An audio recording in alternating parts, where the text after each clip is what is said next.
Hello and welcome to my channel, In Search of Wonder. My name is Anne and today I have some book recommendations for you.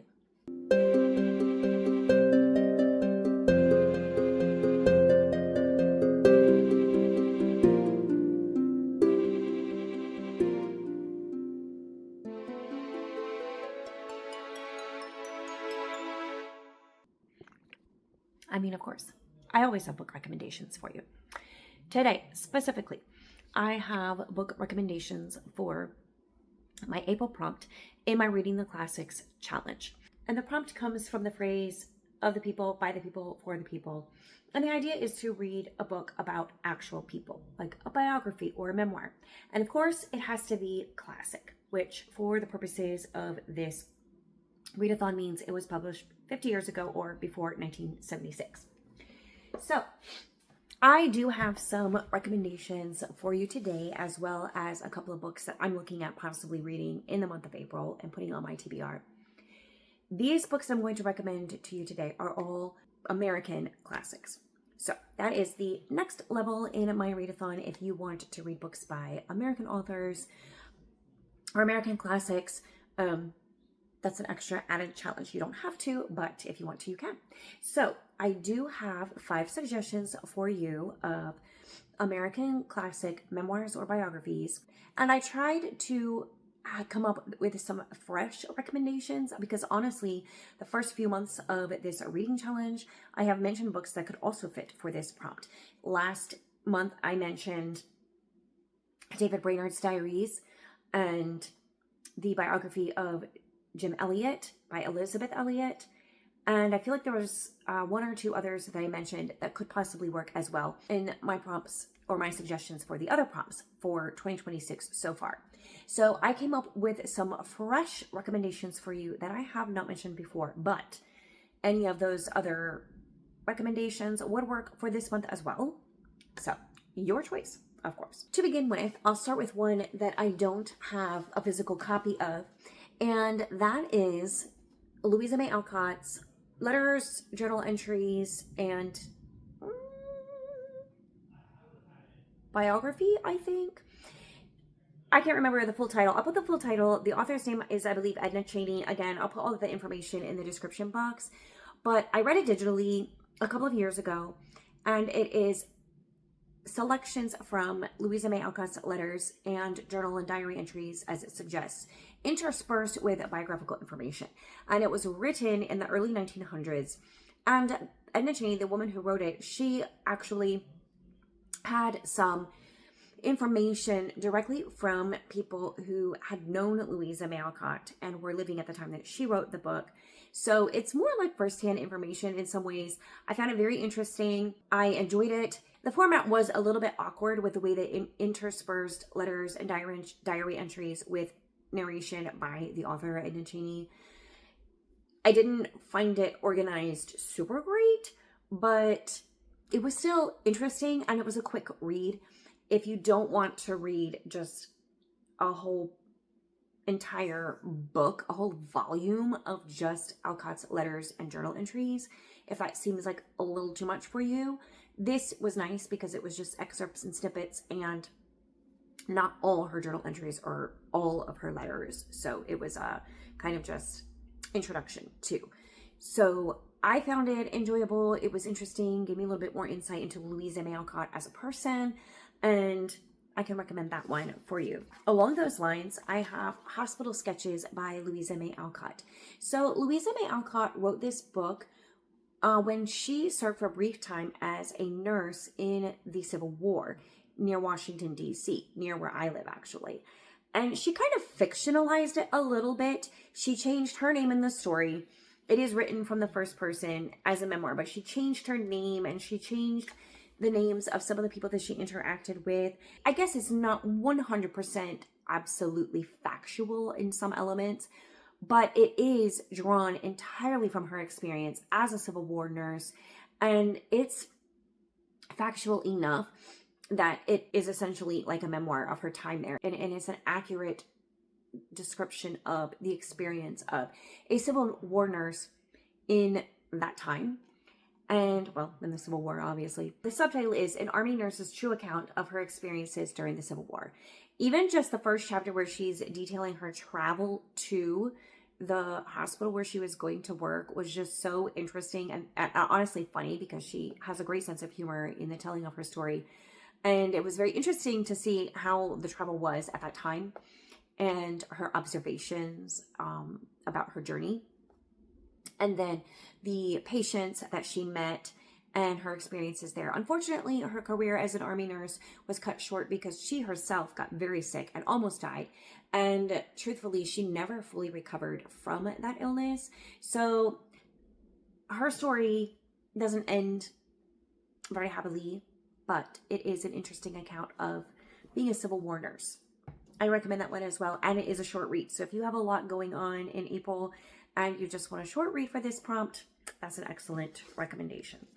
It has been many years since I've read this, and I feel like I should read it, but it is Incidents in the Life of a Slave Girl by Harriet Jacobs, which is exactly what it sounds like. This one stands out to me of the slave memoirs that I've read, because this woman was living in this hideaway attic crawl space, essentially, for a really long time. How many years was it? It was years. 7 years. Yeah. 7 years. To escape, as the blurb says, a vile and predatory master. And it was written and published in 1861 after she eventually escaped from them and found her freedom. I think it is very important to remember times in history like this and to make sure we never forget the atrocities that happened and the suffering that people experienced at the hands of other people. And it's a reminder and a warning to us about the things that mankind is capable of, and an awareness so that we don't make the same mistakes. I read this one last year in my Prairie Trail Readathon, and that is Pioneer Girl by Laura Ingalls Wilder, the annotated autobiography. Now, this actual book was published fairly recently, and it had never been published before.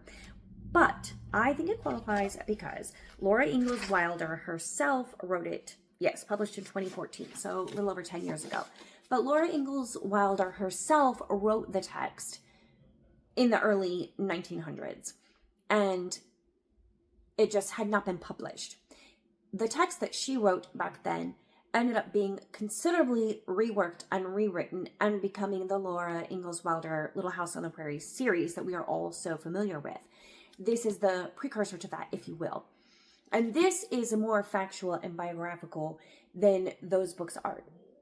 She definitely made them into more fiction by changing some of the details, changing some of the timeline, mixing and mashing up characters, adding new characters, deleting certain characters.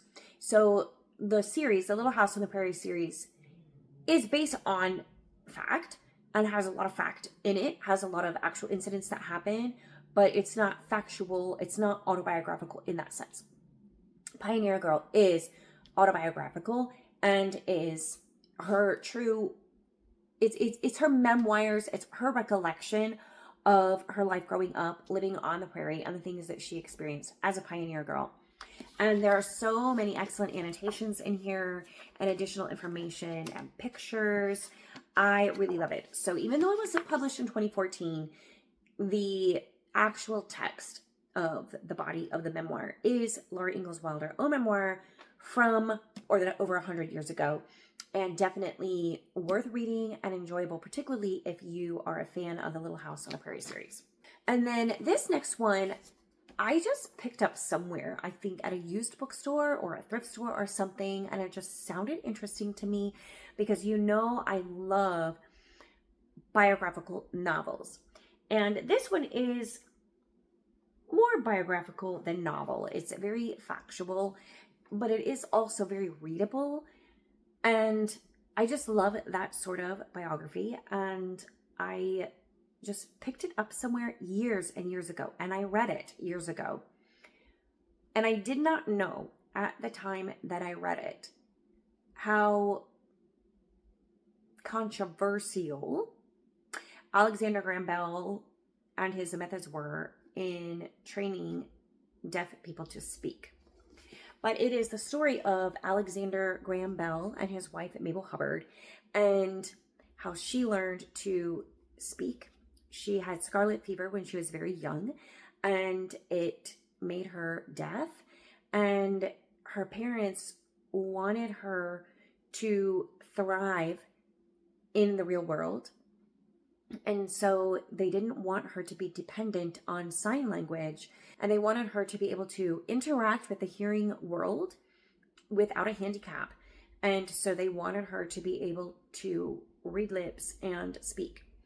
And this was something that Alexander Graham Bell was very passionate about because of his mother, who was also deaf and was able to speak and read lips, etc. If I'm remembering correctly, I'm pretty sure I'm remembering correctly.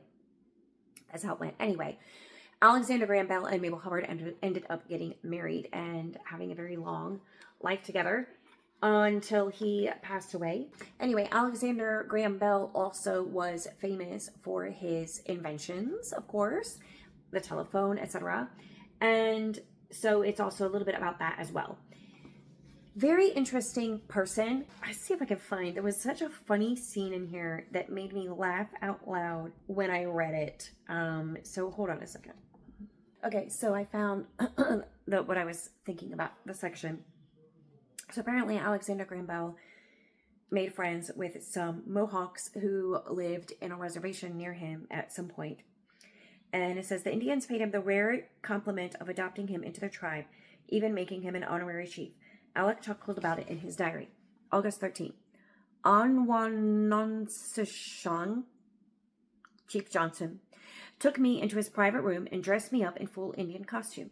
I wore his buckskin coat with silver breeches made by the Indians from silver coins, chiefly shillings, half-crowns, and crowns. Upon the breast of the coat hung various medals. Upon my head was placed his hat of eagle's wings and ostrich feathers, which brought my height up to nearly 8 feet. Dressed in full costume and with a tomahawk in my hand, I stalked majestically into the room where all were seated, frightening my mother nearly out of her senses. The Mohawks also delighted Alec by teaching him their war dance, which he learned and danced enthusiastically, enjoying it so much that for years, whenever he was especially happy or excited, he would cavort in the Mohawk war dance, with its accompanying yells and other weird noises, much to the astonishment of anyone who happened to be nearby and the dismay of various landladies. I love that. That's just like the coolest thing ever. Anyway, so Alexander Graham Bell was a musician and he was an inventor, and he particularly was interested in sound and hearing and the transmission of sound, which is what led to him inventing the various things that he invented. But primarily he was a musician, and he was also a teacher, but he taught deaf people to speak. Anyway, he's just such an interesting person, a fascinating person. I found their story fascinating and inspiring. Like I said, I had no idea there was controversy surrounding his methods until after I had finished reading the book and was learning more about it. And honestly, I don't get the controversy personally. It seems like his goals and his methods seem to make perfect sense to me. As an educator, I could see what he was doing and it seemed to be very effective, but I don't know. His methodology is no longer used, I don't think, by anyone anywhere, and sign language has become the mode of communication for the deaf community. But it's still a really interesting story, and I personally enjoyed it and thought that it was well written.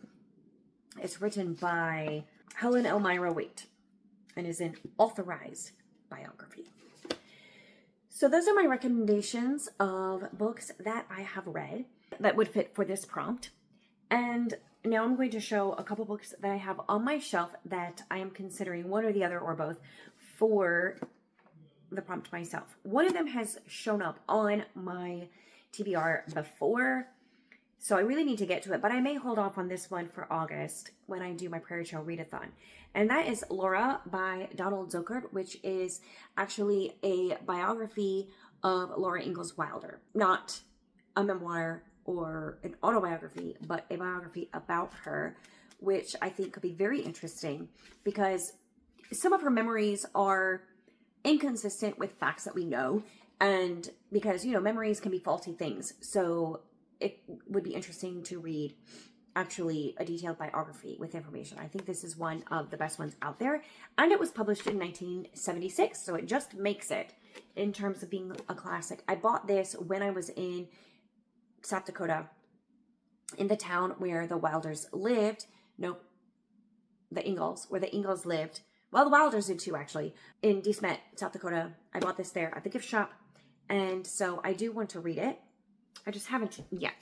The other one I have is this. I love this copy that I picked up for like $1 at a library sale or thrift store or something. 12 Years a Slave by Solomon Northup. Now, Solomon Northup was, my understanding is, he was a free man, but then he was captured and sold into slavery. And so he spent 12 years in captivity, and this is his detailing of that time, which is even worse in some ways, I guess.